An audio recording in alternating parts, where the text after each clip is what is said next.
নমস্কার, আমার নাম তর্ণিমা দে। আজকে আমি একটি আবৃত্তি বলে শোনাচ্ছি। পাখিরা বুঝি মাইনে পায়, কবি শ্রীজাত বন্দ্যোপাধ্যায়।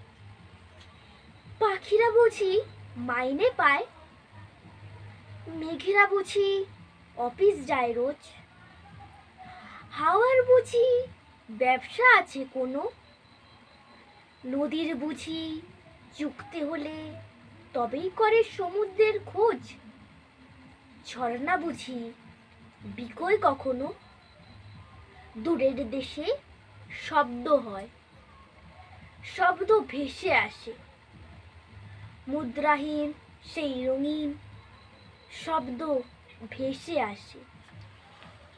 যেমন পাখি, যেমন নদী, যেমন মেঘ, সমুদ্র,